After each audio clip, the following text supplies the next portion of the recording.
Tess and Ianfear approached the table at which the two tieflings sat, rolling dice in a game of chance. As planned, she offered the fairy Cyrene as a bet, and Ianfear went to work manipulating the game in their favor. After a few rolls and a few choice words of accusation by the gambler, the group finally found themselves in possession of the local currency, small, luminescent, blue tear-shaped stones. With these, they made their way to a nearby shop at which they purchased some supplies as requested by Syken. Little to their knowledge, another outsider lurks nearby, surviving with what he can in the streets of this ashen place. Hello, my friends, and welcome back to New Dalancia, our Dungeons & Dragons 5th edition campaign. All right, everyone. So you all had just left the, the general store, as it seems. Uh, a few supplies richer, and you also have some cash, it seems, some currency. That's right. Were we gonna go try to find another local market, or were we gonna try to port back to Syken?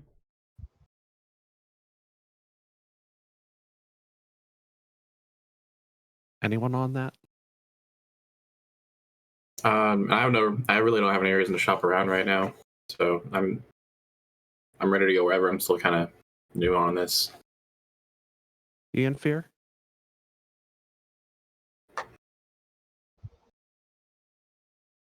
Well, with I guess with no other quarrels, you guys would be making your way back to Syken's. Tess clears her throat and then says, Tess thinks we should report back to Syken, see if we have enough rations. So, Rek, you've been hanging out mostly in the alleys of this place.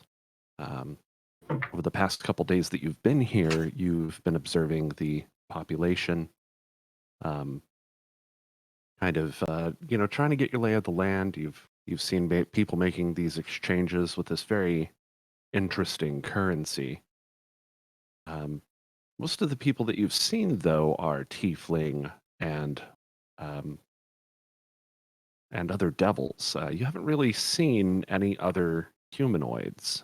And now, before you, is what appears to be a human traveling with two tiefling and a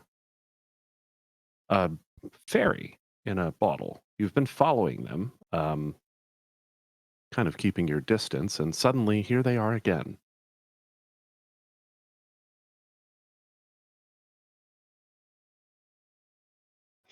All right, now that I'm a little closer at this point, I'm just holding back until I can gauge what their demeanors are. They seem to be gathered around, sort of, with these various goods. Um,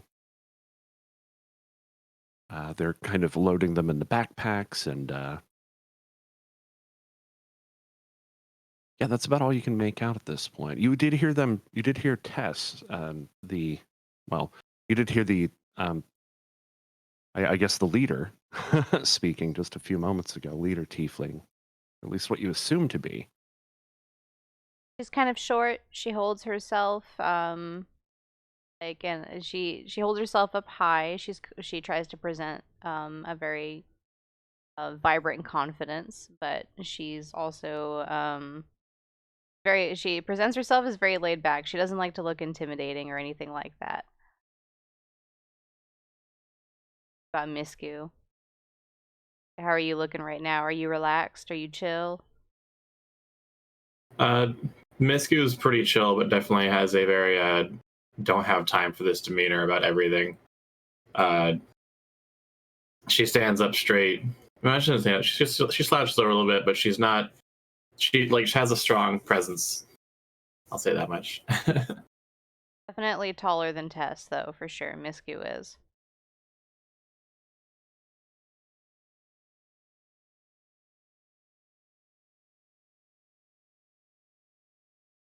They happen to have what appears to be a... Interesting. Everybody just connected on my screen. That was weird. Yeah, it's all the blue. Weird.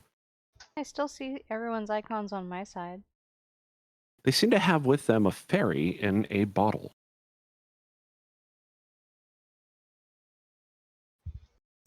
Very strange. You've never seen one before, but you can tell what it is because you've definitely heard tales living out in the forests and stuff of fae.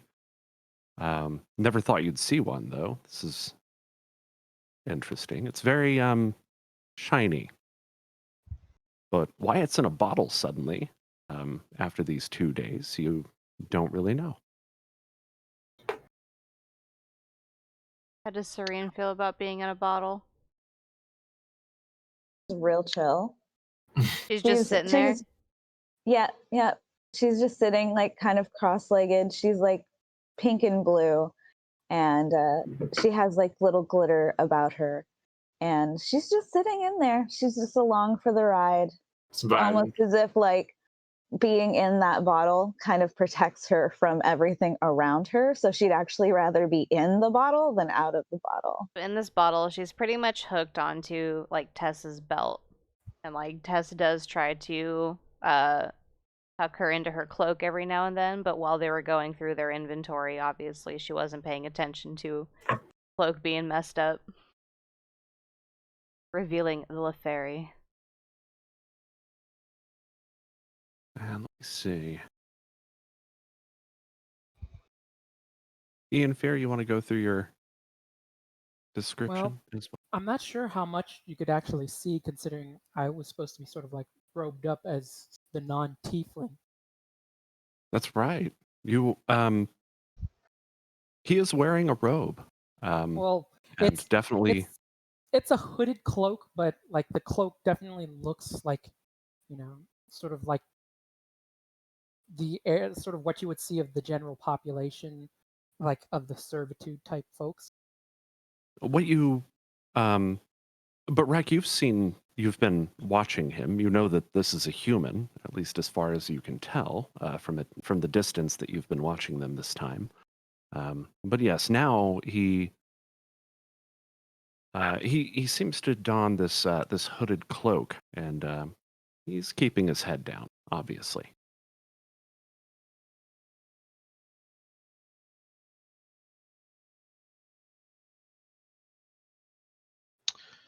All right.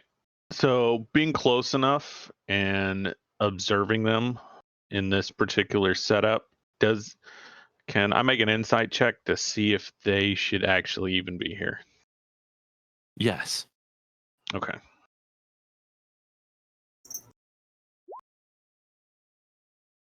Should totally should be here. Except for the human. The human and the fae definitely stick out, but you imagine that the tiefling that they travel with are likely natives. Mhm. Yeah, one tiefling looks as good as the Rex. Now, why they have other people from, well, the surface, you have no idea. But that does strike you as peculiar. Also, you note that they don't really act like the other people that you've seen down here, at least from what you've seen of them.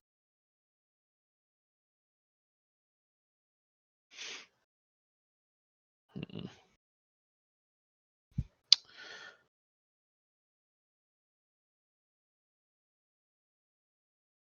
All right. I will I'll kind of step out of the alleyway and get a little closer. Okay. Are you trying to stealth or anything like that? Not trying to stand out to anyone else, but I will get within a certain distance of them. Okay. All right. So, where would you like to move? Okay. Just up to there. Still In give them a fear, little bit of a berth. out of the corner of your eye, you see this other figure step out from the alleyway. Now, you've seen this a number of times already, so it's nothing new based on your surroundings or anything like that. These streets tend to get a little bit busy, but it is kind of late. A lot of the traffic has died down, and on this particular stretch of road, there are no other people. Um, as he walks up, you notice that this is not another tiefling or even a devil that you've seen walking around, or any of the strange armored figures. Um, this instead appears to be an orc, perhaps? No, maybe more human. You want to describe yourself, Rek? All right. So taking care to not stand out a whole lot. The best I have is a full like bearskin cloak, but like the bear head pulled up over as like a hood. So that might stand out here as a weird accoutrement, but still keeps the rest of me pretty much covered. You can tell that there's some armor and maybe a weapon underneath, just because it's rather bulky. Tess, Misku, and Cyrene, while you don't see him step out from the alleyway, you do see that that he approaches. Tess immediately pulls her cloak around the jar that Cyrene is heading in, strapped to her belt.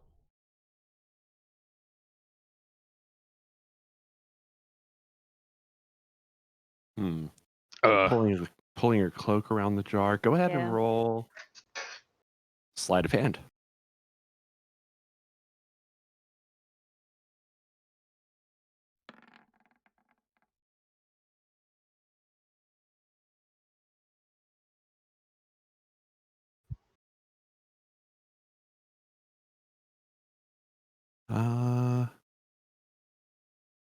Where is that on the character sheet? Oh, there it is.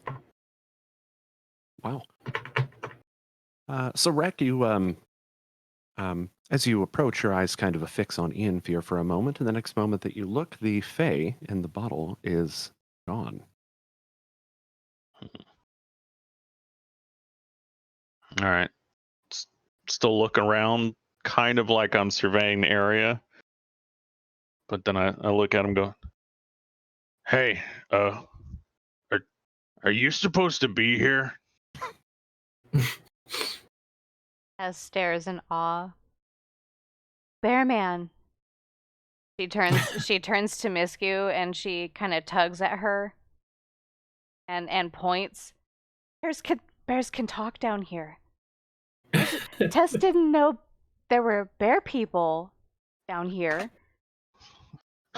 Bear people? And like she kind of like she moves up next to Ianfear, like almost pushing him out of the way to take a closer look, and she is just awestruck.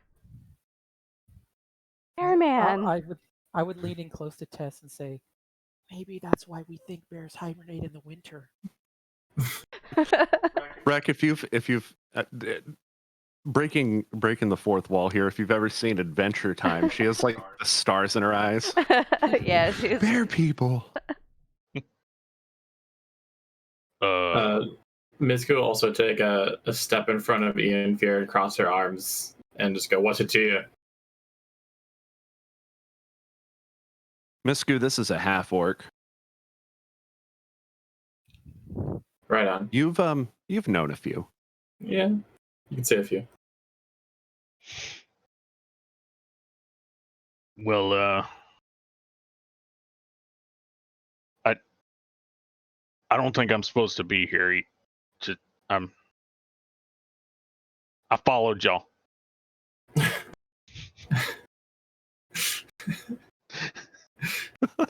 Bear has been stalking us. Well, I lost y'all for a while, but then I seen you again. Huh. Okay. How did you get here? If you don't mind Tess asking. She Well- takes another step forward, like cautiously, because she's never seen a bear man before. Well, I was hunting in the snowy forest, and I failed a deer. And I was taking the deer back home, and then there was this little angry dwarf with a knife around my fire, and he killed my friends. I attacked him, and then some thing came out and started yelling at him, and then there was this purpley shimmery red light, and I got thrown through it, and then I was here. Yeah, that seems normal.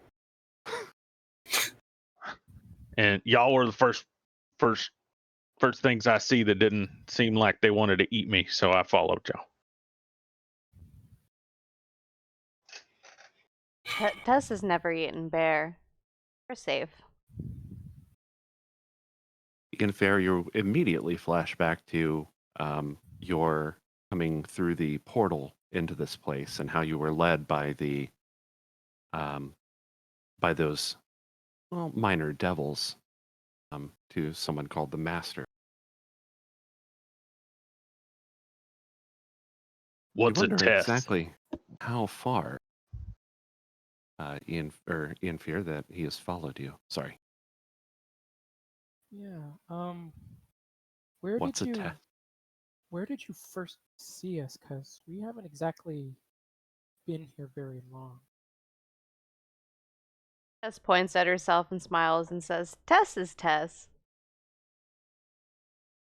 Then she points at this bear man and she says, "Bear man is bear man, or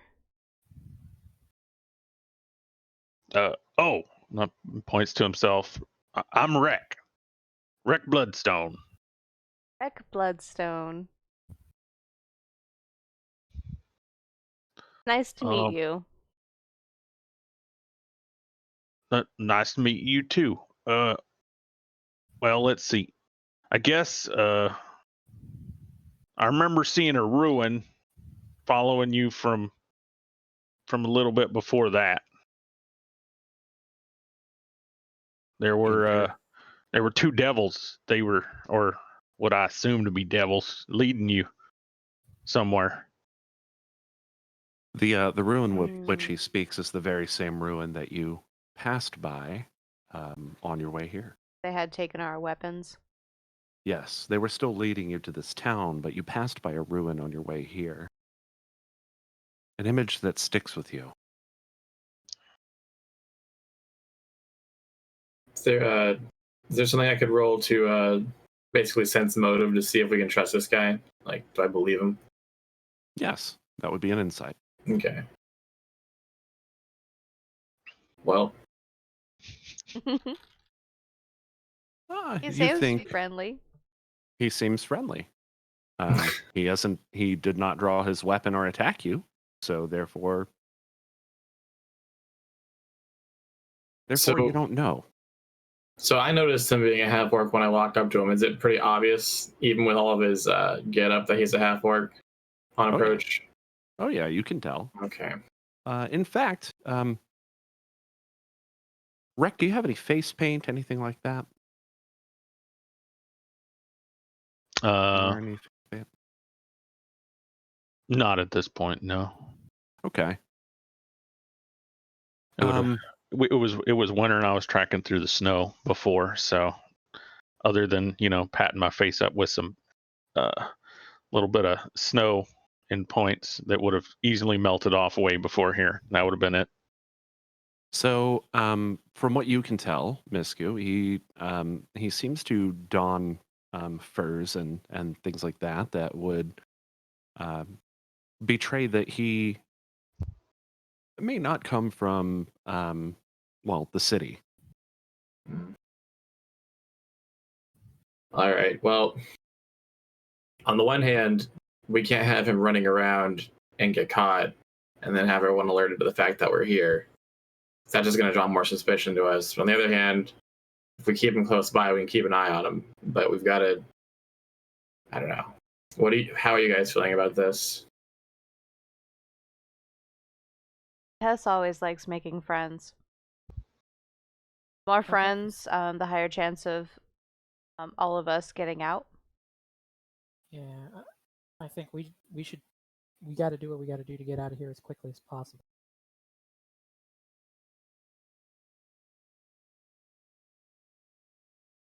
All right, buddy. Well, it seems like we're all right with you tailing us for a little bit, but you've got to cover up or something, make it less obvious that you don't fit in around here. Oh, well, I can cover my face with this helmet. All right, that's better than nothing. All right, and so I pull out a big brass Roman-looking face mask with a big red fringe of hair on the top, and put that on. So you can only see like a little bit of my eyes and just this small slit down the front.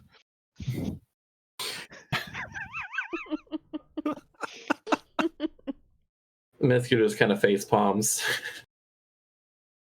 All right, let's just get going. This is a lot. So we agree we need to make our way back to Syken, yes? Yeah. All right, you're coming with us, buddy. All right, Okay. let's go. Because join the party. All right. So you guys follow the road back across the storm bridge. Let me go ahead and give some context here, just because better to sort of give this context. So you all are about here. Oh wait, that's the incorrect key. Right there. Number 2, which is Storm Bridge. The district that you were just in is sort of in this area here.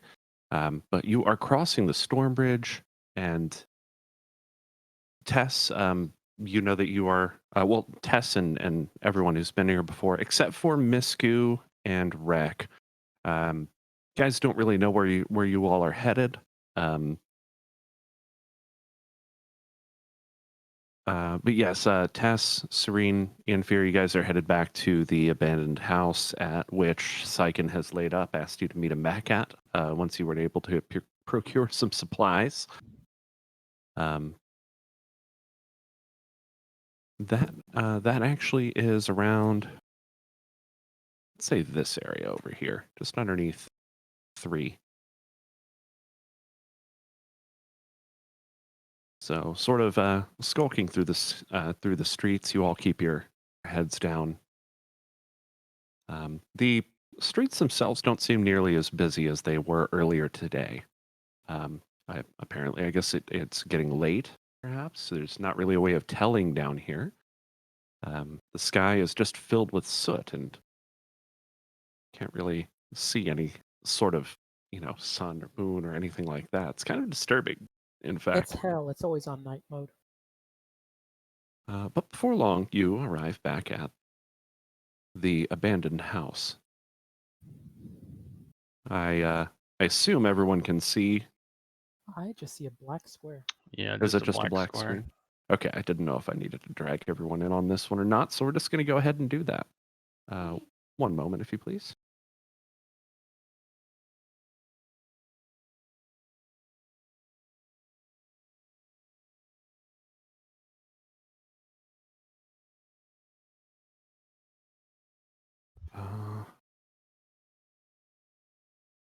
Go ahead and drag this in. Whoops.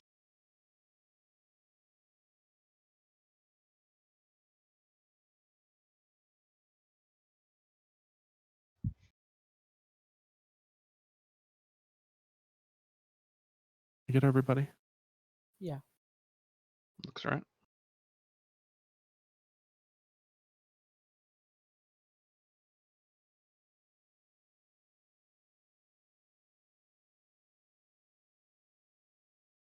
One more moment. Okay, I think we're good. Tess, finally, you come upon the house that you recognize from previous. There seems to be a light burning from within. It's a very small light, but You can see it coming from the window here. Right. Tess approaches the door. You can go ahead and move yourself. So you guys watch her move up to this door of this house that you've never seen before.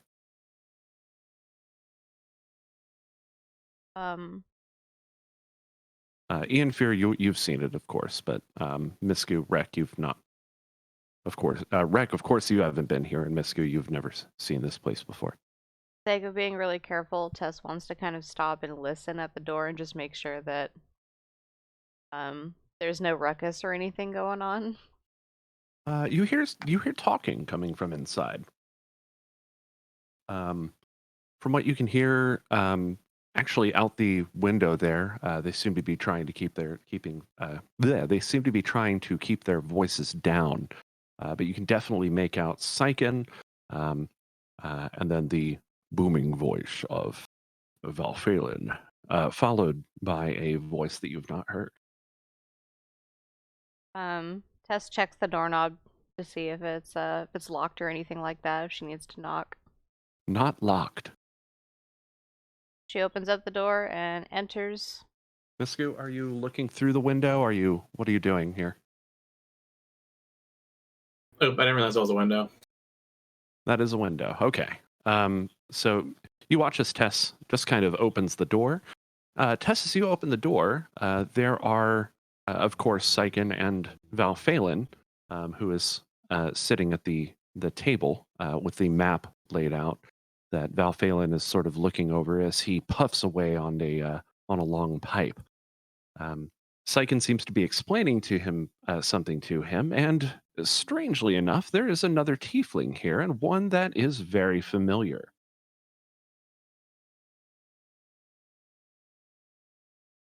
Okay. You feel like you've just seen her. Oh, right. Take a step further into the room. Then Tess waves her hand and says, Tess is back. Brought a new friend. Rek, are you going to follow them inside? Yeah, I step up to the door frame, investigate before I step in. Syken approaches you, Tess, and he looks over the group and he's like, you seem to have a couple of new friends. We've not met. I am Syken Romazi, and you are. Oh, Tess forgot. We brought Misku and new friend Rek. Ah, you are the other tiefling, the one that didn't make it away from the other devils. Well, I won't ask for details. And Rek, was it? Good to meet you. Now, do you have the supplies? He seems to not really care about the presence of the other two. Took the supplies? Was that Misku that had them? Yep. Mm-hmm. Yep. Misku tosses the sack. He catches it, opens it up, looks inside. Yeah, this'll do. This'll do. And he looks back around at at a female tiefling who steps forward, looks inside the bag, and kind of tosses it over with a few various crates that are hanging out in the corner.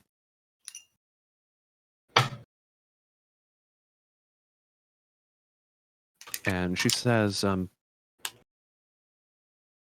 am Rain.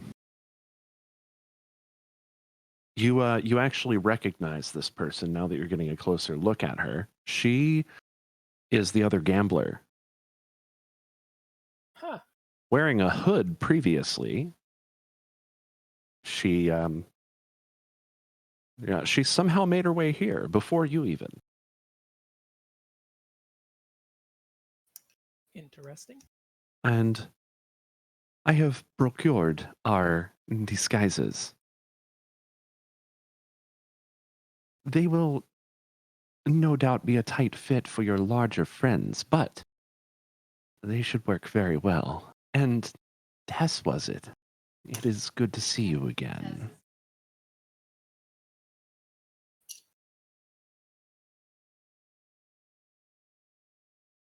Can I hear you? Muted. Tess, like, she's like tilting her head to the side and she's like visibly confused and staring at this other tiefling and she's like, But what about your friend? Tess is confused. Hmm. My friend from the bar, I assume you mean. Hmm? He is my informant.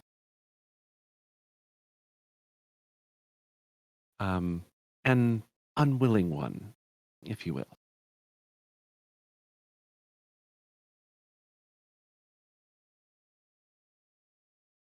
That does not matter. I have given us disguises. Go, look. She gestures vaguely toward the crates in the corner. Get to play dress up? This, Syken says, will be necessary for part 2 of our plan. You see.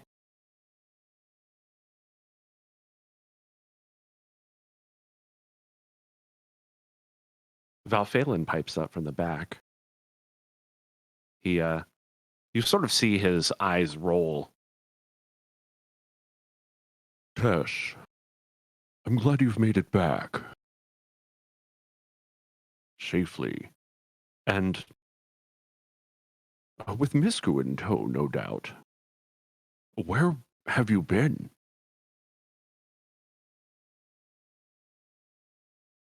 Misku just kind of just shrugs. It's wandering. Tess steps to the side and she gives Val like a beaming smile. She says, Infear helped Tess do gambling, so we got money, but during that Misku showed up. She helped pull she helped with a little bit of intimidation and helped Tess and Infear get money for rations. She also helped buy the rations too. very well. Now, who is your new friend? Please step into the light so that I may see you. Bear man.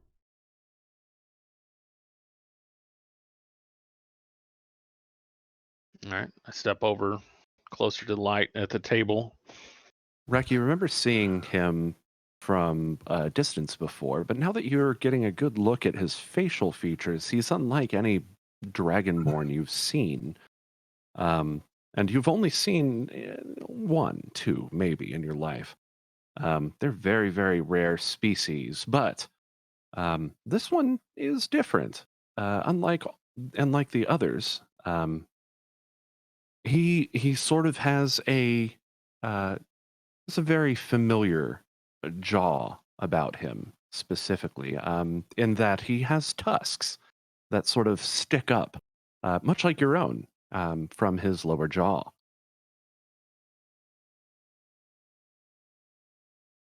Okay.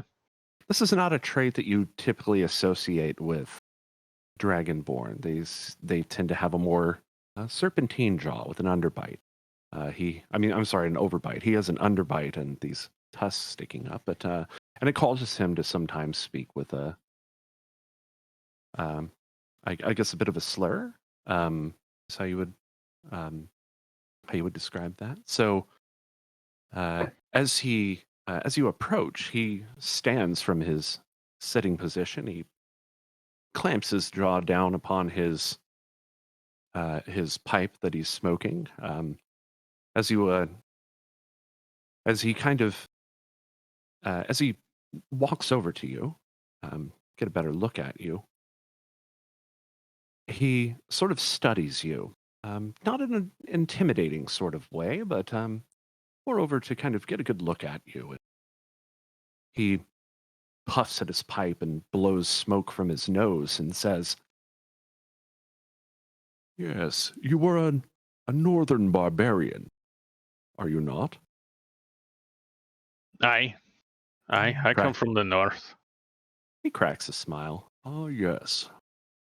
I've read of the tribes of the north. I would like to ask you some questions when we have more time." Sure. I don't know where I'm at, so I don't know how to exactly answer everything, but I'll tell you what I can.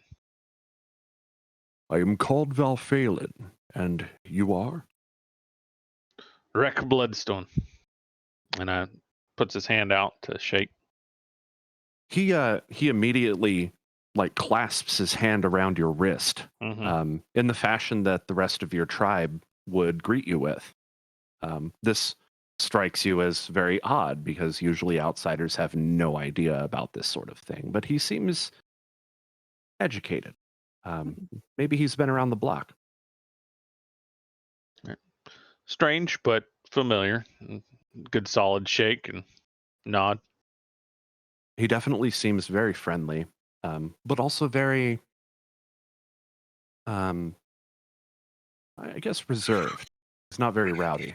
He, as he turns, you see that he has a great sword strapped to his back, and beneath his cloak, as he approached you, a small hand axe. He sits back down and continues puffing his pipe. "Either way, back to business, I suppose."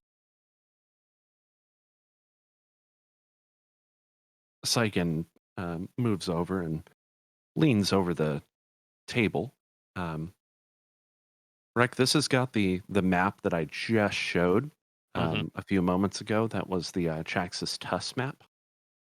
And he's got like a little it's got like a little pin in the map where you guys are now.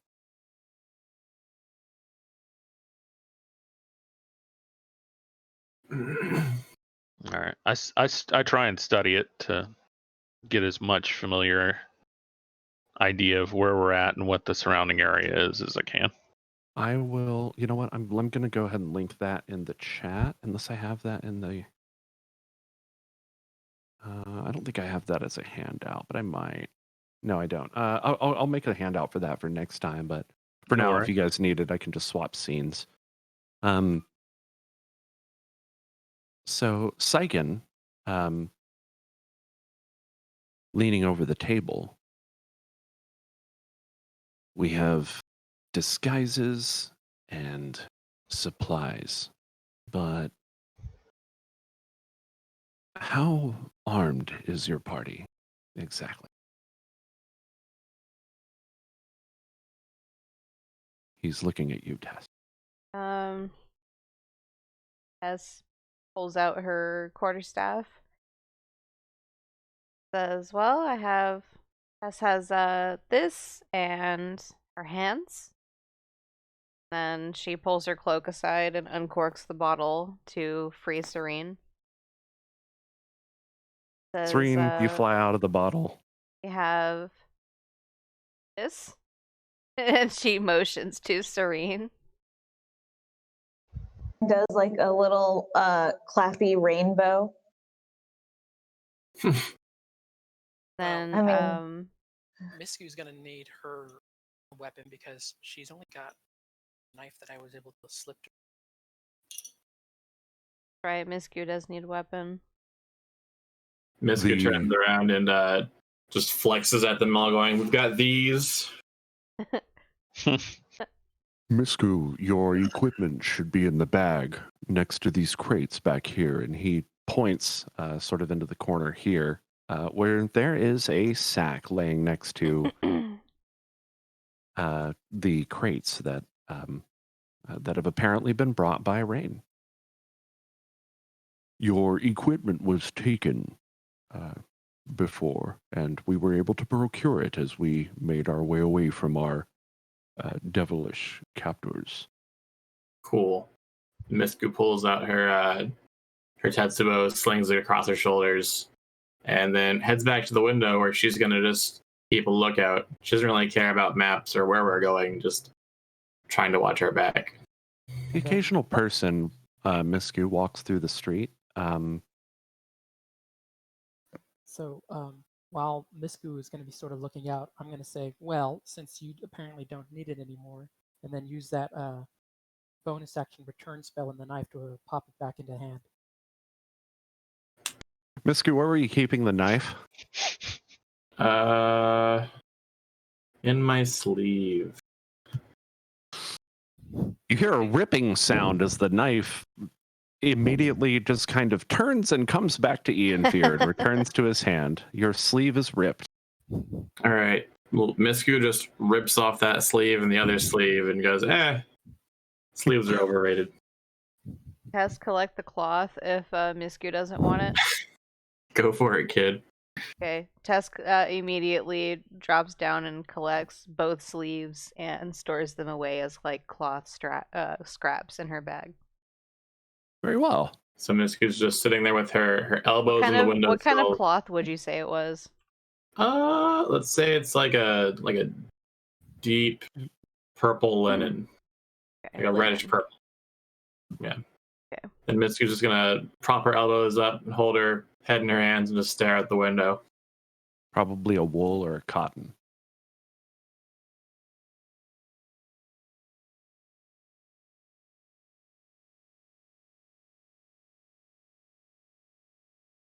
Okay.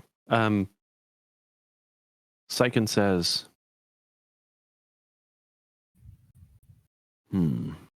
it seems we would probably also need some better ranged weaponry. Unless you're holding out. Magic is one thing, but spells are finite. I always feel that an arrow goes a lot further, especially against the fiends that we encounter here. Many are resistant to spellcraft. Sighs a little bit and says, fortunately, our ranged weapon user, we can't find him. We haven't heard from him.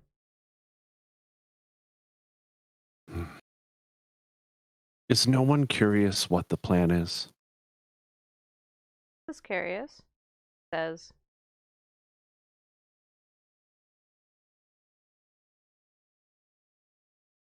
Then Misku, without looking away from the window, will just pipe in. I'm curious how much we're getting paid. We're getting paid, right? Oh, yes. Beyond your wildest dreams. Cool. Well, as you know, there is a devil, Lord Conarl, who holds jurisdiction over this area. He holds the city against the demons that are constantly encroaching. Now, Conarl and I, we have a bit of a history. Violent one. And that's as much as I'll say.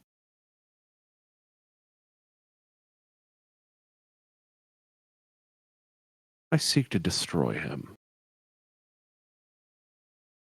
Now, Tess, should you agree, they're no doubt the spoils of the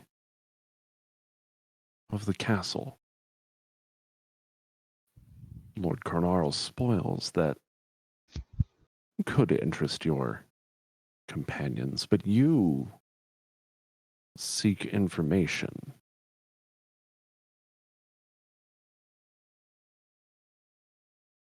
And I do, to a degree, as well. So, my proposition to you and your companions is in exchange for the information that you seek, you will help me to secure Lord Cornaro. I will, of course, deal the killing blow, but I'll give you ample opportunity to ask all the questions that you want.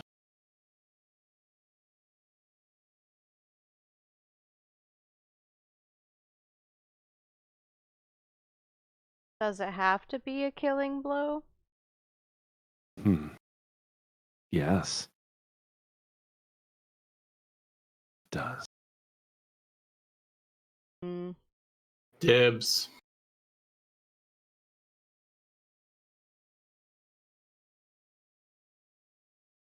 Kind of just stops and thinks about it for a little bit.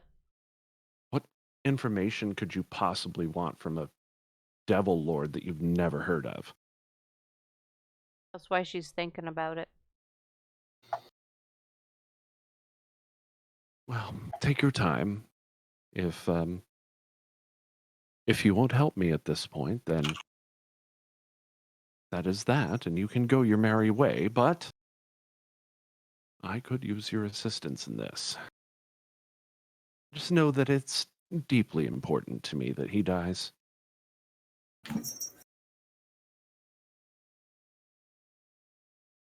How does everyone else feel about this plan? Are you saying that out loud, or are you asking? I'm asking out of character. Okay. I mean, I've got. As long as the money's right, Misku's down. I mean, basically the thing is that I don't really have like sort of an interest in the politics right now. Like the primary concern is really just about Tess because she wanted to come down here. So if she's okay with whatever has to happen, then fine. But Okay. Valvalen sets his hands on the table and he says, "Attempting to destroy a demon is suicide."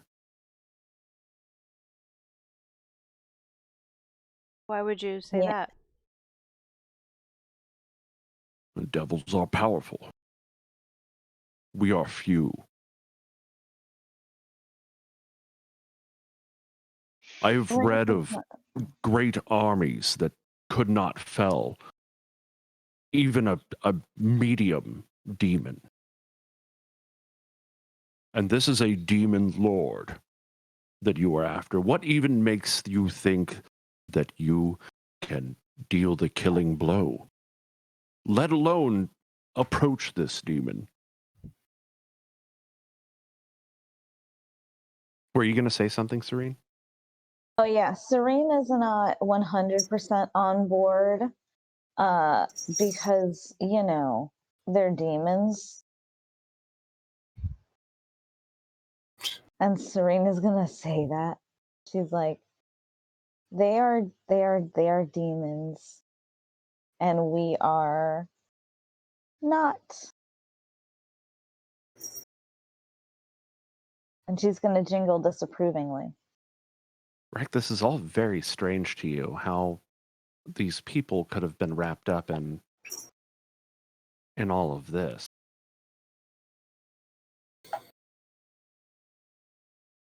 I just want to say that I don't know what's going on here, but I do want to get home.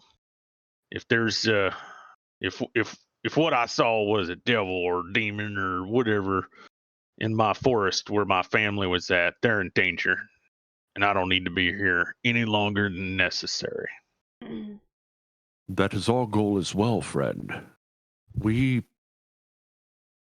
Although we came here from by choice, we know not our purpose, other than Tess had heard a voice.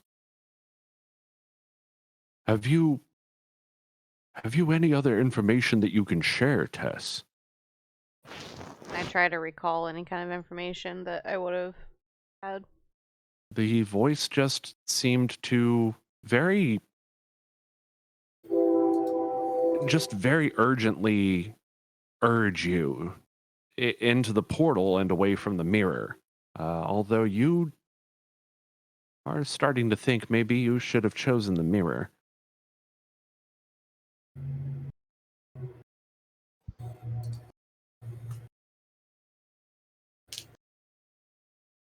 Hold on just a second. Do you need more context than that? Is that okay? Oh, that's fine. Hold on.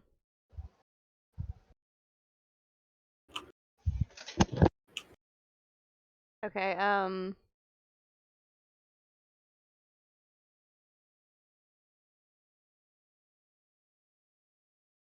gonna put this in chat real quick.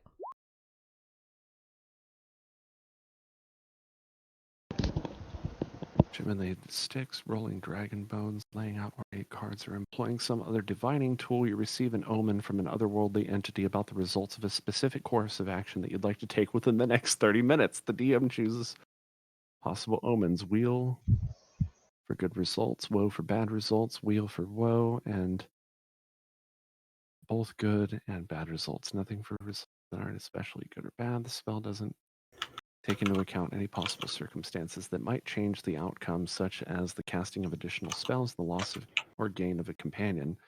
Cast the spell 2 or more times before completing the long rest. There is a cumulative 25% chance for each casting. After that, get a random reading. Oh shit. Okay. But, like, we all know that Tess likes to collect a lot of like bones and such, so she has like mother's skull that she carries with her, along with like a dwarven femur bone, and along with this, we can gather, stuff so that she can basically do like a ritual like on the floor to basically determine, of course, this current plan's course of action to determine whether or not this is like good path to take. Man, you were ready. Oh boy! So you have your mother's skull, a bone of a dwarf that I believe was the dwarf that I also have corpse flesh, corpse bones, congealed blood. all of which of these things are tied into the dwarfs, the bones of the dwarfs faction. Okay, gotcha. Yeah, so you can totally do that. You'll need a little bit of space though, so you might want to move into the Tess corner. is gonna like walk over to this corner here, and she's just gonna start like pulling all of this stuff out of her bag and laying it in a very specific fashion. Do you say anything to them before you start doing this? No, she's very lost in her thought, and she's just kind of anything she's saying, she's just mumbling to herself.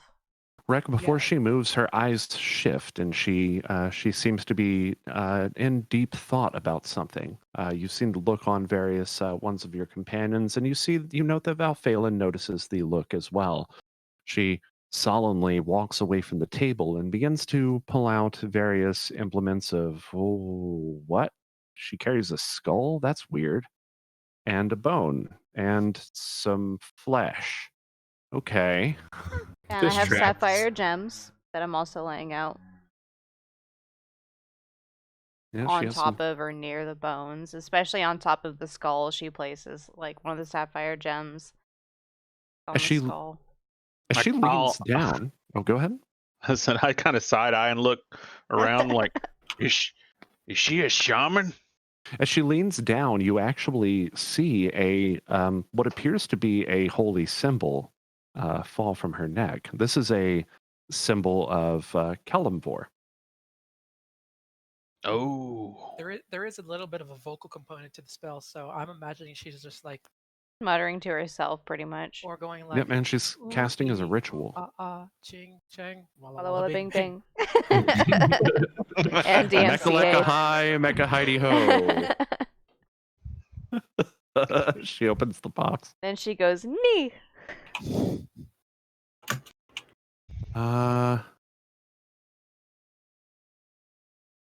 So what are you seeking an omen of? I'm trying to see if this current plan of taking on this devil, Kernarl, is that his name? Yes, Lord Kernarl. So I'm trying to see if current plan would have a bad omen or a good omen of fortune for if she is able to get any answers to any questions she may have at the time of this plan. This is a good idea. You will need to focus on this for a while. She'll just sit in the corner and do that. I actually need to AFK for a second to feed the dog. So now's a good yeah, time. you're going to need to focus on this for a little while. So she sits down, having not answered the question, and begins to stir about with these various implements.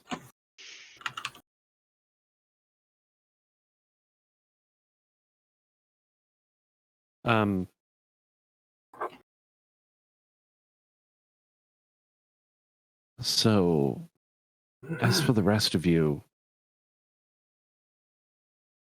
well, I suppose we should let her do her thing.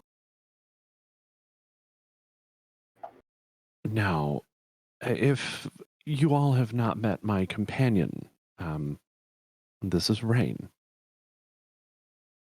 But it seems many of you have already met. I have not, and I stretch my hand out to give a handshake.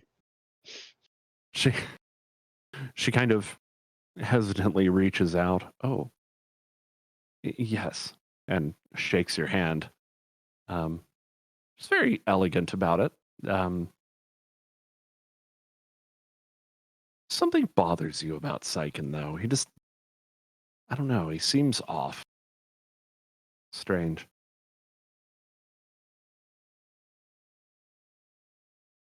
I take a step back after my introduction.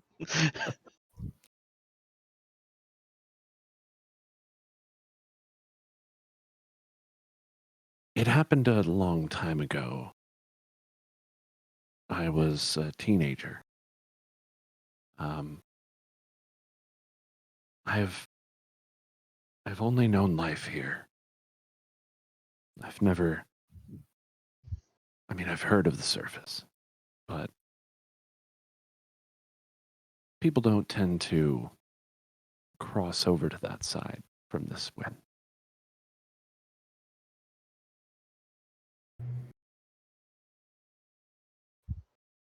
Lord Konarl has held reign over this area for many, many years. I don't know the full length of time, but he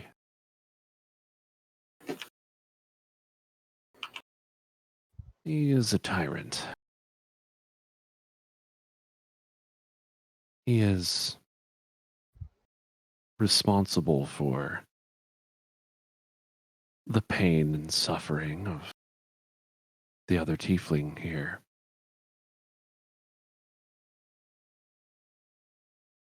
But that piece doesn't interest me as much. Perhaps you, though.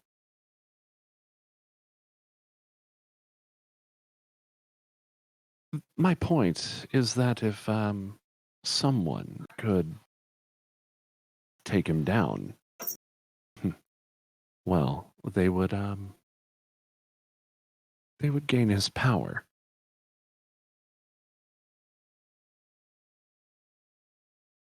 And for one such as me, power in this place is life.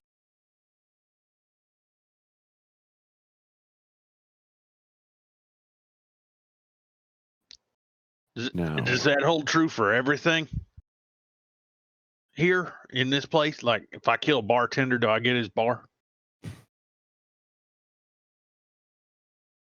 Yes.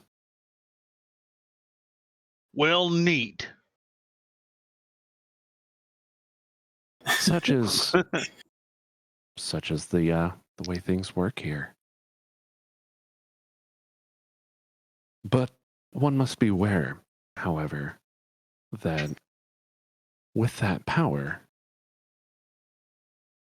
comes the threat of incursion of those who think of themselves as powerful or more than you. So I guess you would think of yourselves as a killmongering race. Oh, you have us pegged wrong. No. It's me. I am superior to Lord Cornarl. I know this. He knows this. That's why he fears me. I can raise an army faster than he can, and he knows it. But I also know his weakness. He produces a small box from inside his cloak, and he opens it up, and you guys see this, like, it looks like a hunk of charred bone, like ground to a point. It would make a decent weapon.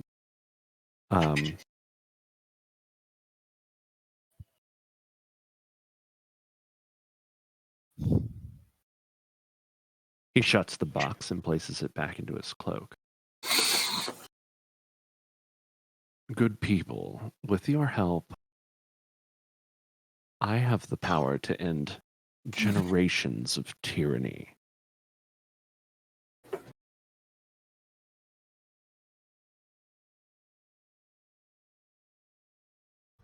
Can I make an insight check to see how well that sounds to me? Yes. All right.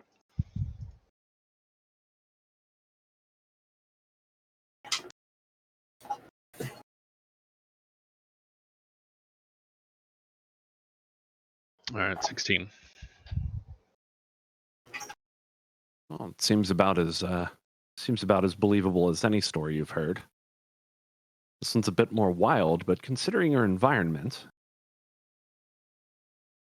maybe it's believable. I don't know. At any rate, he seems to be very passionate about what he's talking about.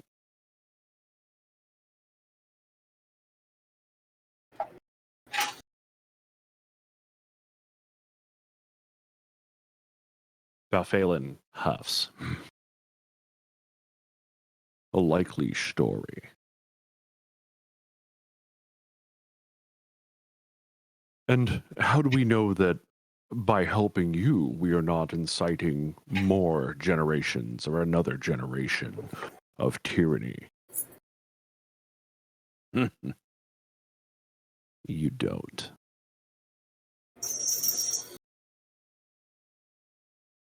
But this is a unique opportunity for you, particularly for the girl. He looks over at Tess.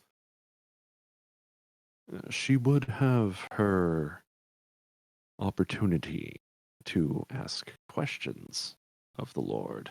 No doubt getting the answers that she seeks.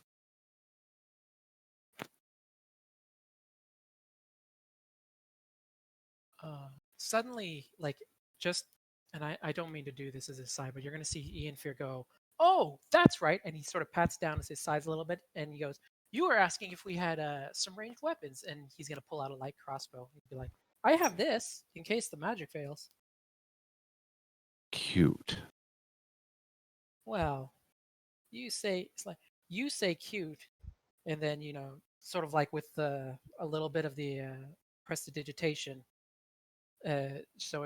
like making it look a little bit more like sort of flame on it, threatening, be like, I say deadly. Roll a performance check. Okay. You know what? I'm going to do this with advantage. Oh, shit. Okay.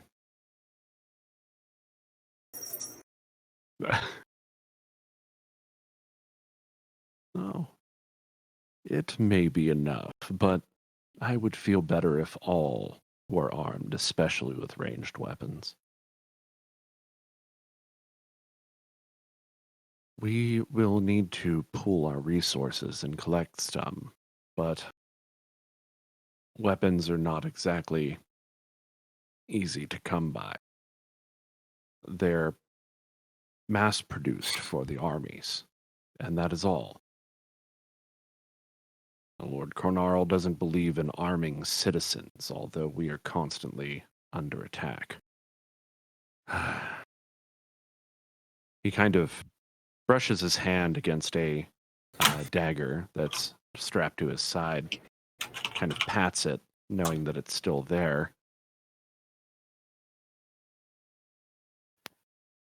Tess, finally, an omen. But not one like you'd expect. For your mother's skull, right? Your mother's skull, was it? Yeah. She admits an omen of weal. Right? Yes. Yeah, wheel is the good one. The other one is the bad one. The bones of the dwarf, as well as the skin of the undead, the corpse skin, emit an omen of woe. Okay. These dwarven bones, they were from House was it Godbury? Was it Drac? I can't remember. It was from. It was the house. I don't think is known. The bones themselves, though, I believe, are from one of the people who were like somehow had these pendants of house. Okay.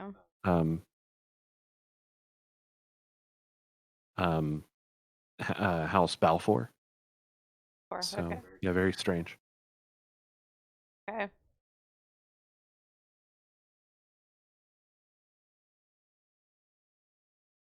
Okay, interesting.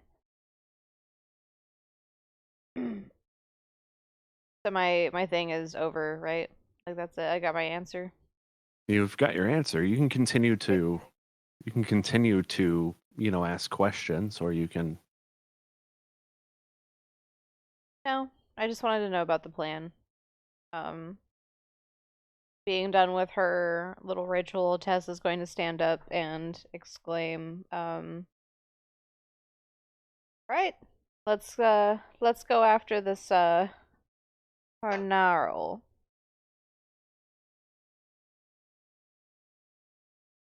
Valphalin sort of steps out. Are you sure that this is the right course of action? Or Tess says. Then I will stand at your side.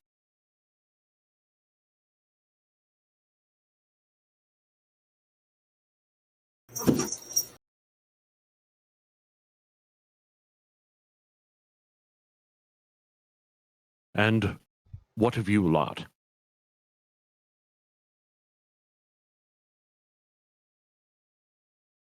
Misku is still staring out the window, just not breaking line of sight out there. Just says, "Yeah, sure, I'm in." A few people have walked by. None seem to notice you in the window. Definitely trying to keep your head down. You have also noticed a few demons walk by, as well as a few of the very icy armored guards who seem very stoic and strange.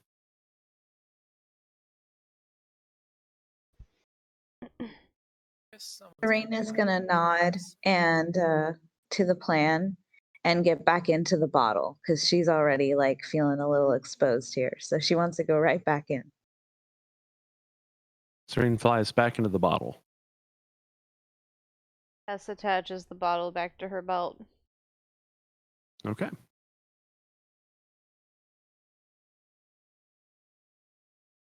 You Ian Fear, you were saying?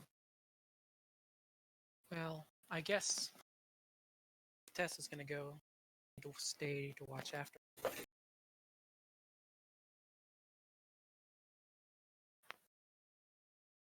Valphalin steps forward.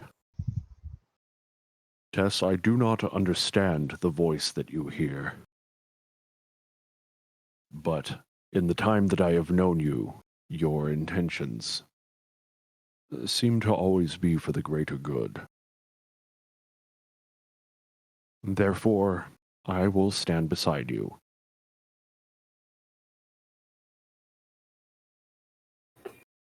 And what of you, newcomer?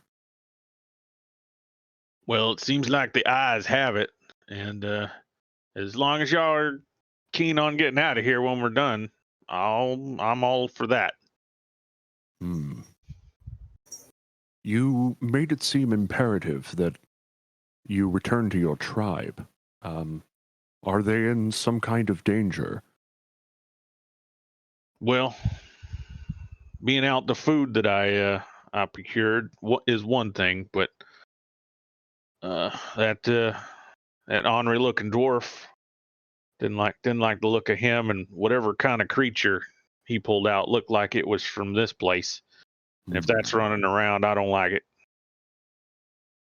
We have seen this kind before. Did he bear a pendant? Red kind of looks at him funny. Yeah, he did. I can't quite remember it. Well, let me think. What did it look like? From what you can remember, you didn't really get a good look at it, but Okay. it was seemed to be a sort of metallic kind of thing. There was definitely some sort of symbol on the front of it, but whatever was pushing you was just very strange. It must have been very large to be able to force you through this portal. Yeah, he did have a metallic pendant medallion thingy. I couldn't tell you what was on it, but I believe some kind of magic or something pushed me to this place. Interesting. I wonder why they would cast you through the portal, closing it behind you. Well, seemed like I took him by surprise. Wasn't expecting me there. Perhaps he witnessed something he wasn't supposed to. Valphalin looks at you with his eye. To see the one eye shift over to stare at you, Tess, and he says, having demons loose in the mortal realm, this bodes ill.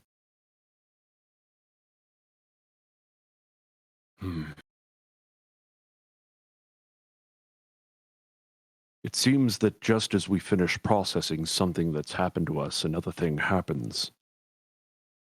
First, the demons, the summoners, House Drac, House Balfour, and then the mirrored planes.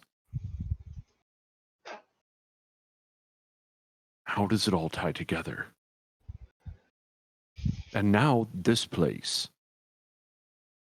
The voice that is in your mind, Tess.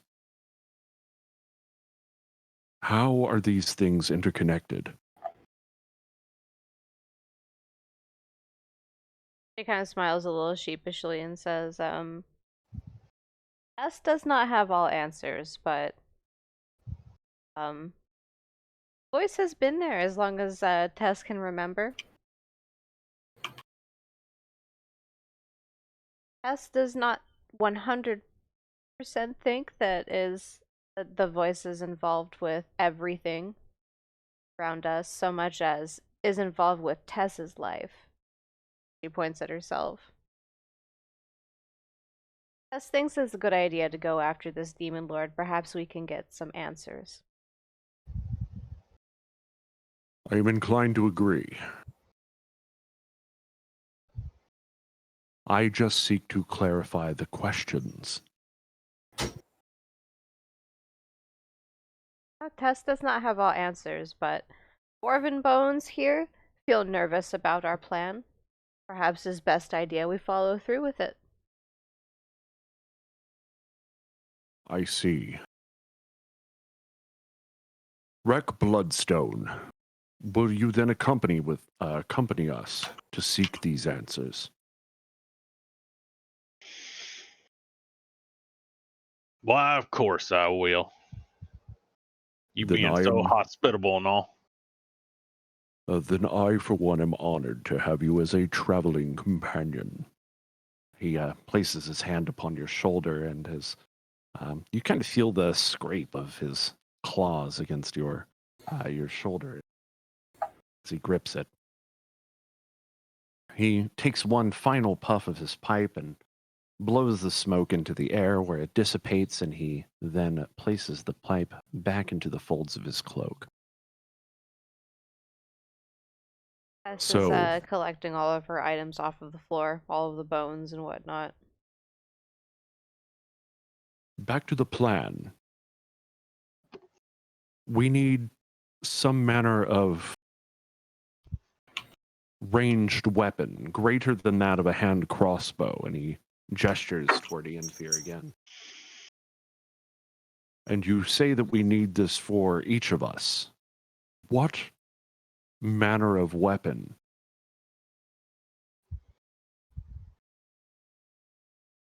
You're going to need something pretty powerful to slay demons and devils.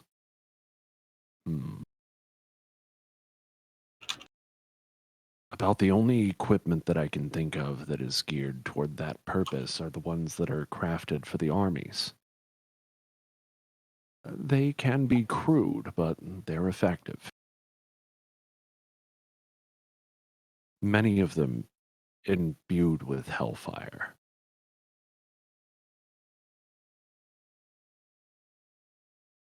But weapons, nonetheless.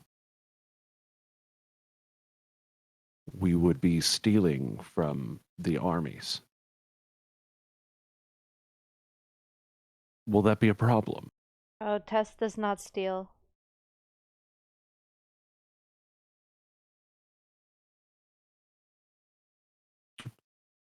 Then we are at an impasse. Might Tess volunteer someone else? And she kind of motions to Misku. Misku doesn't even look back and goes, "Yeah, I'll do it." Excellent. Misku not have any criminal connects down here, since she is typically involved with I think criminal people, right? Yeah, I have a criminal contract as part of my background. I'm not sure if I would have any connections down here, though. Oh, you can always find connections. Okay. Me. There's always someone See. who probably owed someone money or owed a favor or something at some point. Someone up on the surface world. Yeah, oh, not in this place, but other places around town, you're sure you could find someone. This is a residential district. Why would criminals be around this? Residential districts in hell? Huh. No one has riches. No one has anything of value. No power here. And that's what hell's all about. Power. You need to go where the powerful are, and definitely in search of weapons at factories where they're crafted for the just this onslaught of devil armies. So would Misku have any kind of contact with like a black market for criminals where we could get these ranged weapons with the leftover tiers that we have? That's one plan, yeah. That would be one plan. My proposed plan, unless anyone else has any other plans. I'm down with that. Go black market shopping. Wherever there is mass production, there is likely smuggling. We may be able to find a contact who could smuggle us some weapons. That still leaves the question of what kind of weapons do we need? Changed, particularly. Yes, but the standard bows and arrows are not going to be as effective against the thick skin of devils and demons. Perhaps javelins, perhaps harpoons, things of that nature. Things that can be thrown easily with The issue is going to weight. be we could get those weapons, but how many of us are actually skilled enough at using them to be effective with them? Oh, it doesn't matter. We can find people who are skilled. It's going to take many more than just this team. But I have an idea what we can do once we have a good distraction in place. And for that we won't need anything but what we have equipped already.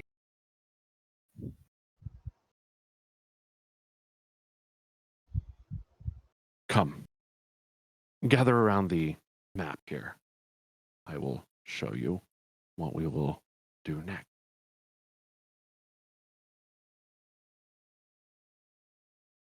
Texas Tuss. This is the map. You guys have seen this before. We are currently here.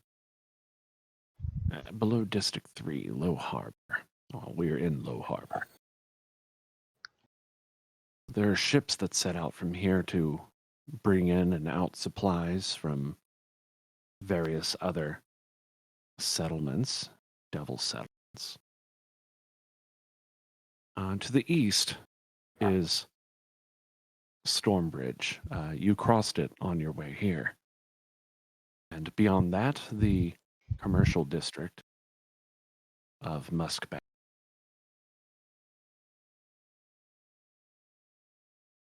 It is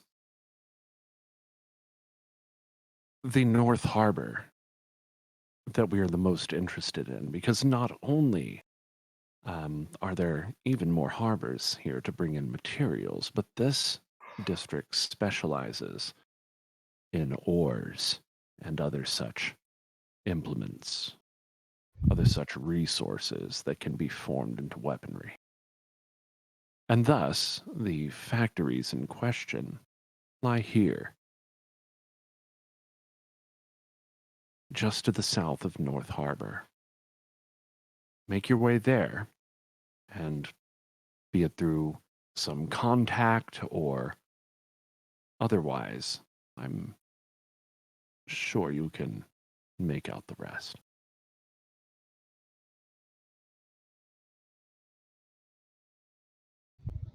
Perhaps a good place to start would be just north, or just south of that location, where there are various bars and taverns and other parts of the commercial district. You may be able to find some information there. Or you could go back to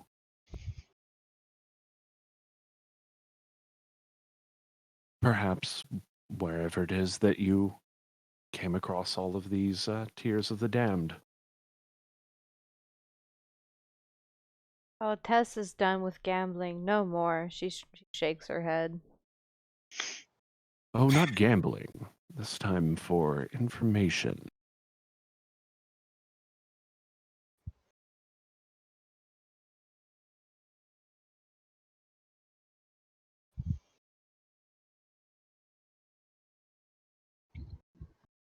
We could split the party. Half could go to a tavern, half could go seeking information. I don't believe that's a good idea. I'd prefer if we could stick together this time. Tess, for one, could use a drink at a tavern. Yeah, Hmm. I would say it would not be advisable. We've already lost track of Ahara. Misku, although Valphalin is steadfastly against splitting the party, then you actually think if you were to go to a tavern, you might be able to kind of slip into somewhere a little bit more private and make contact with someone who might be able to give you some information in the very least. All right. Misku will chime in that tavern seems like a solid idea.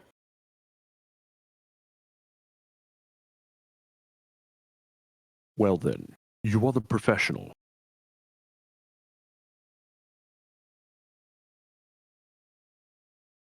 Do I hear any objections? None from me. I could use something to eat too. As Oh, could I, my yes. friend. This is starving. Very well.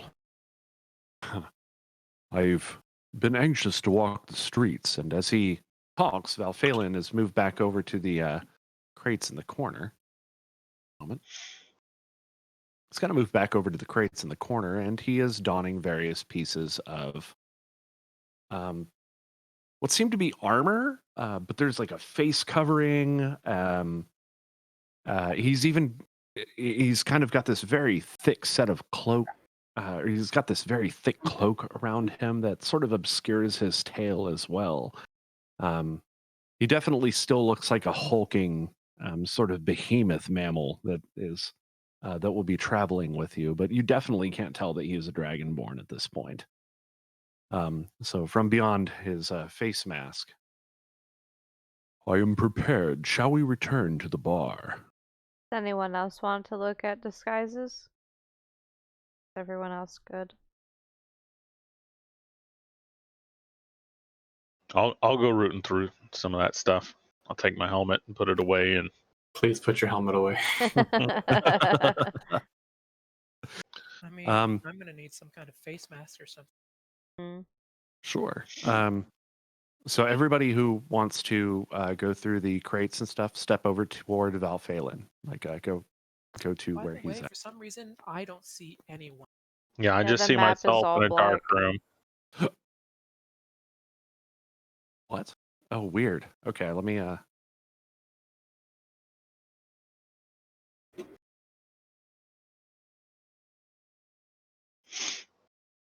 Anything now?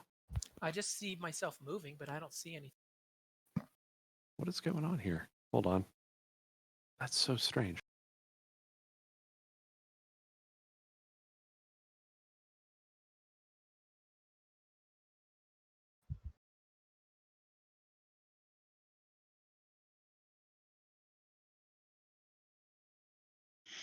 Anything new? No.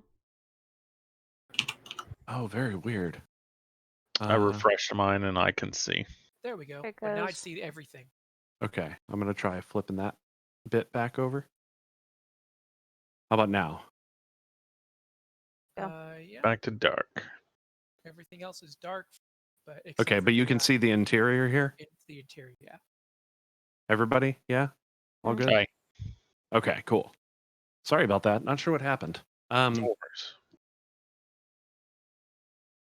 right. So everybody who steps over toward Valphalin will be seeking disguises.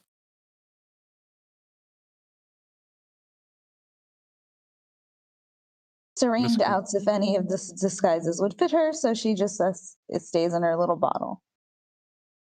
Indeed.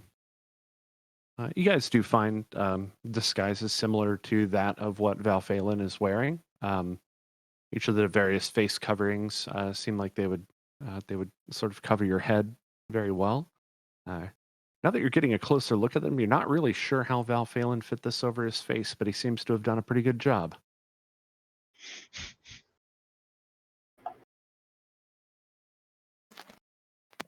Yeah, maybe when seeing how it fits, Ian Fear will take it off a little bit, look over at Val, kind of jut out his jaw a little bit, and then like jutting it back and forth, like he's trying to, imitate Val's look while fitting the mask on. That looks very well, Ian Fear. Hey, you too, Rek. Now, shall we make our way to the bar?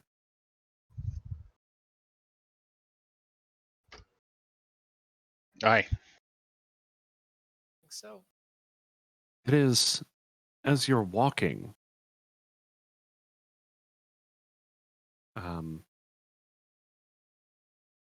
that the sounds around you that normally fill the space around you have grown quite silent. Where the streets are usually filled with with chatter and with sort of bustle, it's now just replaced with the bubbling of the river of lava that runs through the town. Very eerie, in fact. As you approach the bridge, the storm bridge, no one appears to be on it. But a few of the icy guards hang out at the sides of it. Go ahead and drag you guys in one moment. Can I get a marching order, please? I'm going to say Valphalin will probably take the front.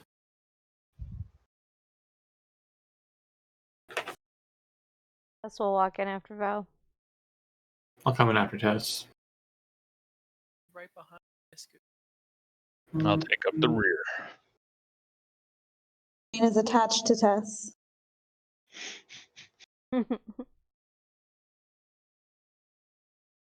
Okay. Rear.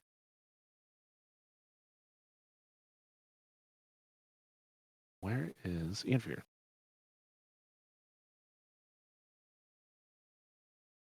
As you pass by these couple of guards, sort of don't even appear to stir. But as you walk by, you notice just the two glowing eyes in the darkness, but they remain steadfast. They don't move. Can you guys see everything okay? Okay. I've just got a black screen with my I still got a black screen. icon. One moment. Oh, there it is. How about now? I can see everything. Oh, it's a little brighter, I guess. Everything's on fire. I actually need to step away for just a moment. I will be right.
And we're back.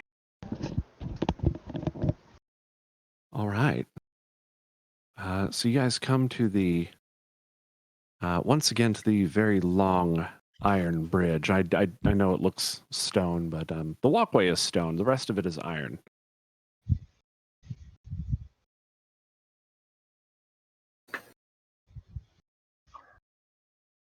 You guys know that just beyond this bridge is the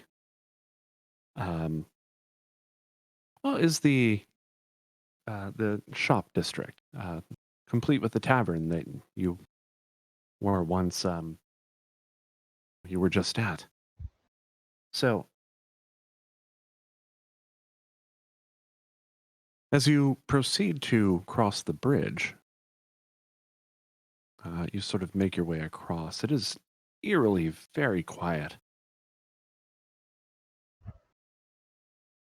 But as you're about halfway across, you start to hear the ringing of a nearby bell,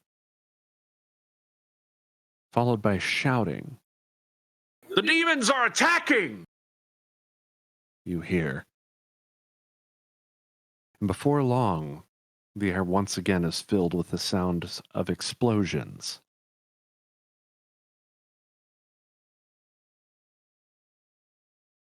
Let me get some music going here.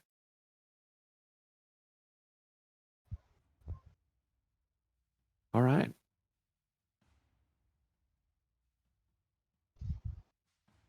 I'd like everyone to go ahead and roll an init.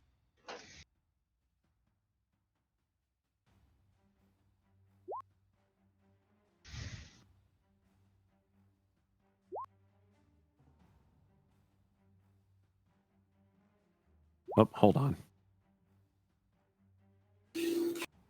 Clear the list right now. So we've got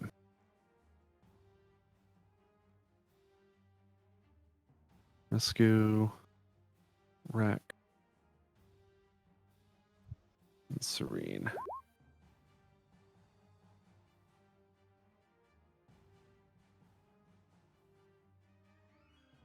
Sorry, I messed that up.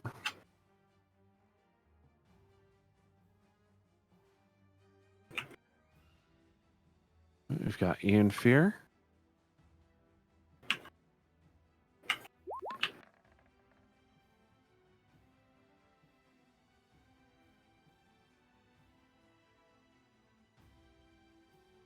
Oh, and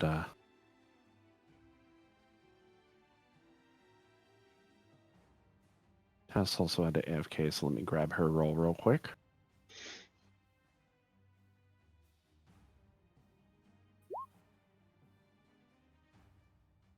Oof. Okay, I think we have everyone. 1, 2, 3, 4, 5, 6. Okay.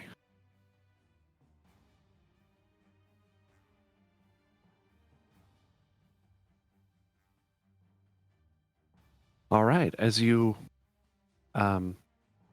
sounds of combat seem to erupt around you, you all see something approaching from the sky. And before you lands 3 very large looking demons.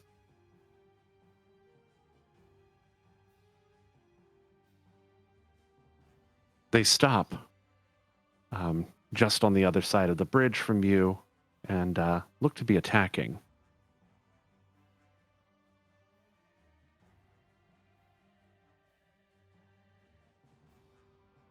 All right, let me go ahead and sort into a descending order. And it looks like this time to start, we've got Mr. Rek Bloodstone. You're up. Oh, All sorry, right, give me just a moment here. I forgot to roll for initiative. Give me just a moment. Sorry about that. No Forgot worries. about the setup. This guy. Ah, there it is.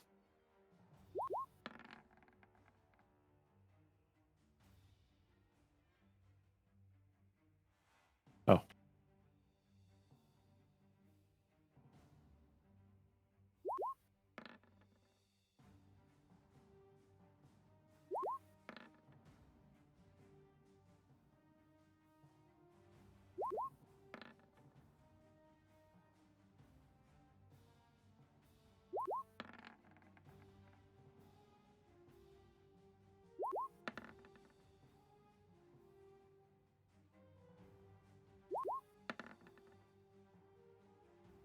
Okay.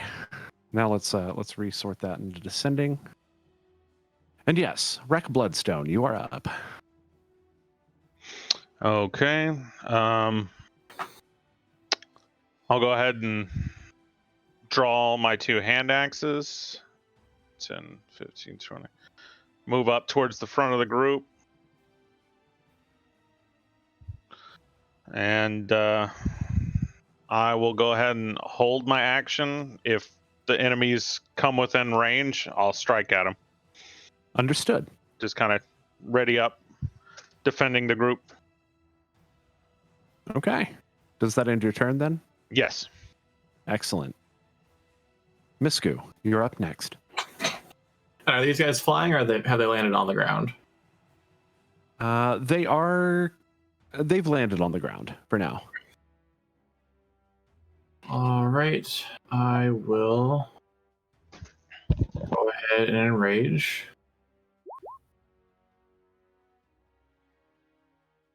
You are And enraged. I will also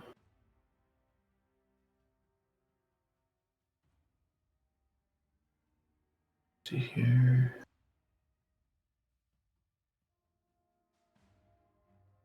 What do you do to enrage? Do you just like, or like Just like Dragon Ball Z power up. okay. And I'm also going to. Sorry, I've got a few things I can throw on with this also. I want to say there was one that I had to activate the turn before.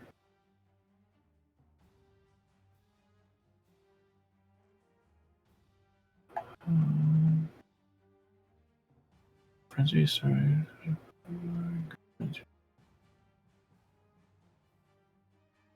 Okay, so I'm going to activate Frenzy, but that's not going to go into effect until next turn.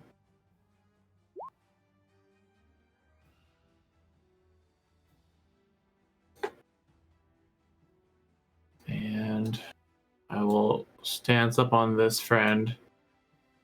And we are going to take 2 swings at him. Two-handed. Okay. Go ahead and roll it.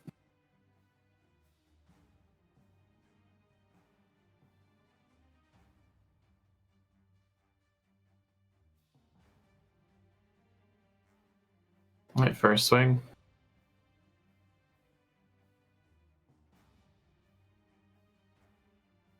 All right, that is a miss.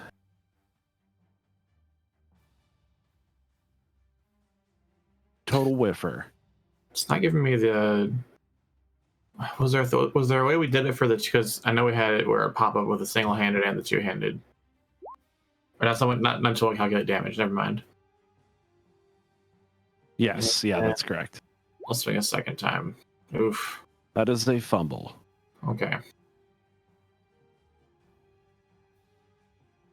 All Been so right. long since you held your hammer.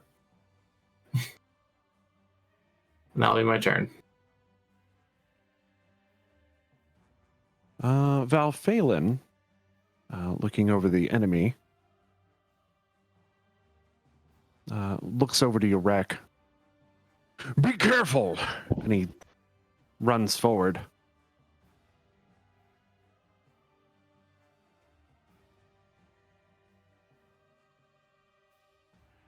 Let's see. He's going to.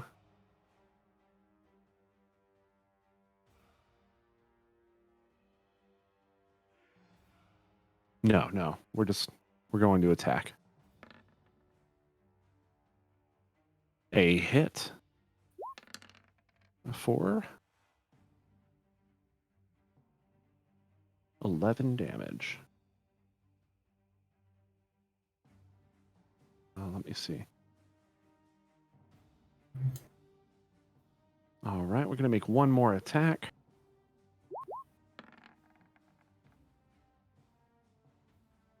That is also a hit. 14.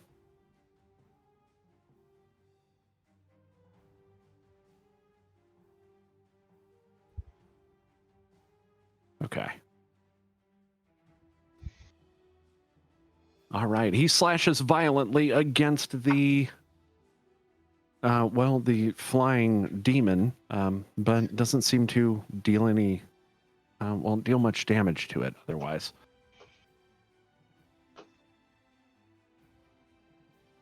All right.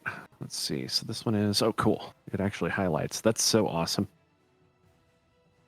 So one of the icy guards runs over, weapon drawn, and makes an attack.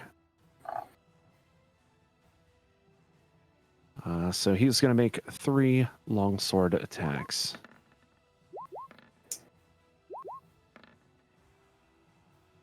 One is a fumble, and 2 and 3 hit. Got necrotic damage. Oof. 6, 12.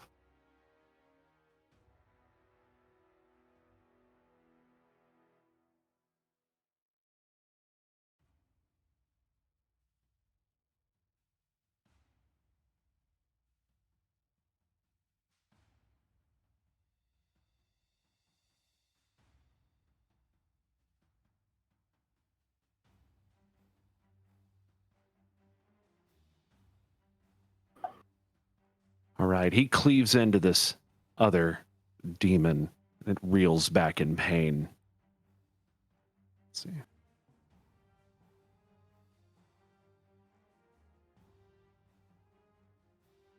One of the others runs towards you in fear. He seems to be affixed on this demon here. Yeah, there we go. Cyrene, you are currently in a bottle. Serene is gonna tap on the glass and see if Tess gets the picture. Yeah. Tess will uncork the bottle. Tess, it is not currently your turn, but you will do that upon your next turn. Okay. Cyrene, what do you want to do until then? Ready an acid splash. Okay, you can ready an acid splash when the the bottle is uncorked. Which one do you want to acid splash? This one. This one right here? The one that Okay, we're got Misku's it. at. Yeah. Okay, you ready? That action. Ian Fear, you're up. All right. So you'll see Ian Fear sort of like bring his hands like open palm up into the air, and then suddenly start feeling like all the rocks and stuff around the area start trembling and shaking, and maybe you hear a little bit of sort of like a sound of earthquake as he casts Melf's Meteors. So what's going to happen is so this is, I guess that's doing the attack apparently, but what's going to happen is basically 6 meteors sort of, or 6 rocks sort of like start circling all around him. And then like basically I'm launching one to this space right here. And then once it reaches this space, it explodes. And anything within 5 feet has to make a dexterity save, or they Oh, take 6 damage for each 6 damage for this one meteor, or half damage if they succeed the dex save. what type of damage is it? Are we talking? Is it fire? It looks like it's fire. Okay. Is this the first turn of combat or our second turn? Because I was AFK at the This beginning. is our turn. first turn. Still first turn. Okay. Sure. I rolled your initiative. I'm sorry. Okay. So DC 15. One moment. Oh, wow. Okay.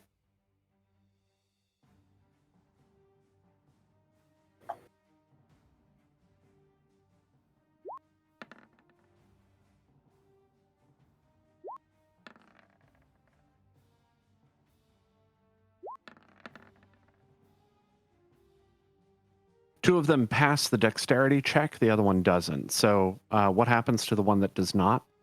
So the one that doesn't takes the full 6 damage, and then the other 2 take half damage.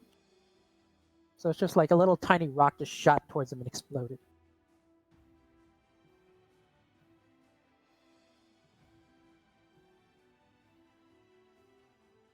All right.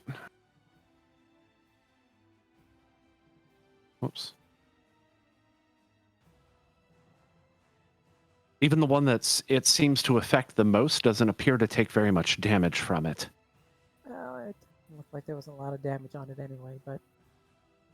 And then I can use, I can move the rocks that are around me as a bonus action on my turn. Okay. So I can move up to 1 or 2 rocks. So I've got like 5 rocks remaining that are floating around me. There are plenty of rocks around.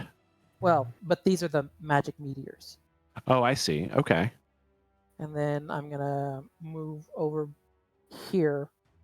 Actually, you know what? I'm going to move over here. Oh, no, I already did my spell as an action. So You can still yeah. move. Well, no, because I was going to try to uncork the thing for Tess, but. Okay. Yeah, you don't have an action to do that. All right. Yeah, that's my turn.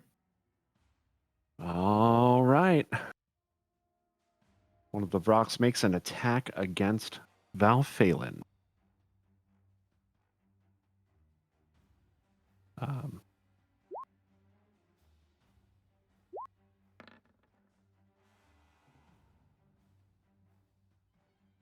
Oof. Ah. Both of those are hits. Let me see real quick. Okay. Luckily.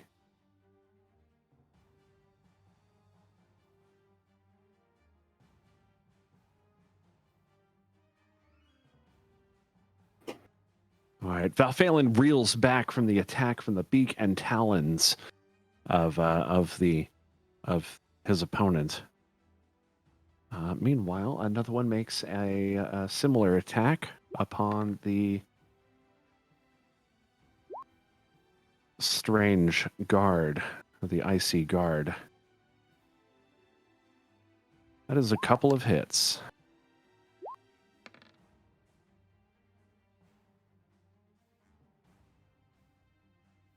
Let's see.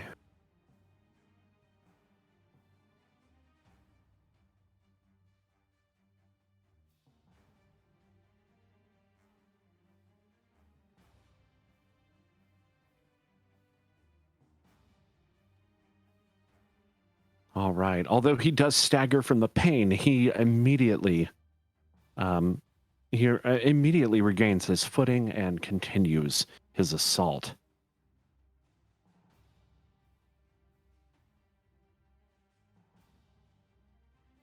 Another of the guards moves in,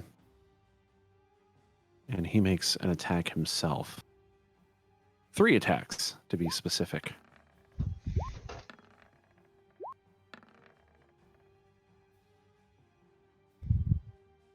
Two of which connect.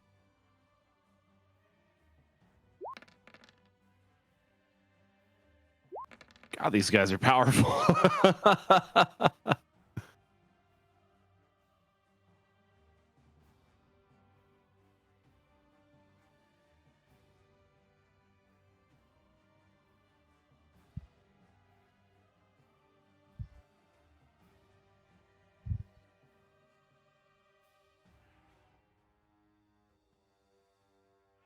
All right, the one that they are attacking appears to be wounded.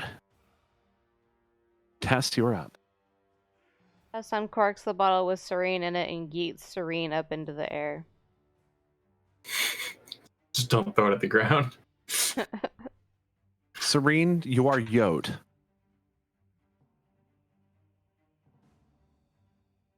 That's it for my turn. Get ready to an acid splash, so I imagine like a firework of acid going up into the air. Is that what happens? Or can I move over first? Actually, now that the bottle is uncorked and you are up in the air, you may go ahead and make your attack. Acid Okay. splash, was it? Yes. Which I believe is poison damage, if I'm not mistaken. Yes. Or no, it would be acid damage. Or acid. Yep, it's 7 acid damage. All right. So DC 13 dexterity save.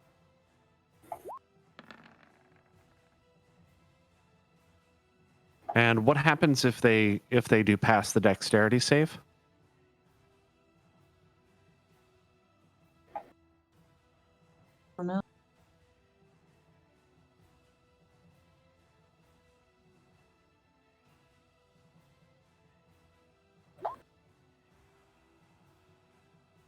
Let's see. I posted it. I think if they succeed, then it just misses.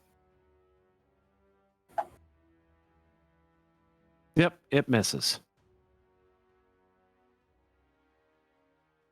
All right. Rek Bloodstone, you're up next. All right. Now I can see what's going on. I'm going to go ahead and enrage, move forward, attack this Varrock with my hand axes. One in each hand, and the bonus action, so I'm going to swing 3 times. Awesome. 1, 2, and 3. Let's see. First 2 are a hit. Third one is a miss. Okay, so 2 hits. Whoop. How do I get damage on this then? Click on the word hand axe in the chat. Okay. There you go. 6 slashing and 7 slashing. All right. Oh, that should be add 2 to each one. Forgot to click the rage box. So it should have been 6 slashing and 9 slashing. All right. All right. You cleave deeply into the skin of this strange humanoid vulture thing. Never seen anything like this before, but it reels back in pain, and but otherwise, it doesn't seem like you have done as much damage as you think you should have. Okay.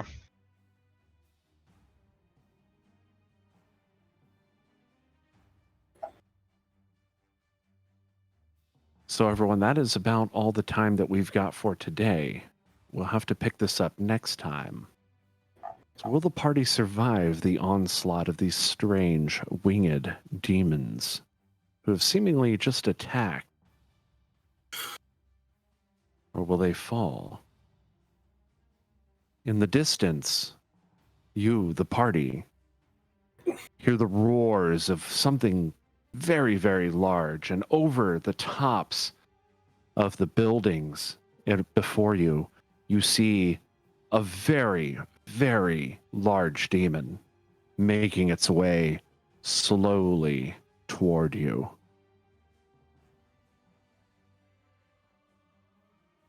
We will see you guys next time on New Dalancia, our 5th edition D&D campaign. And until then, this is VGpunx and friends, and we're signing off. Keep a song in your heart.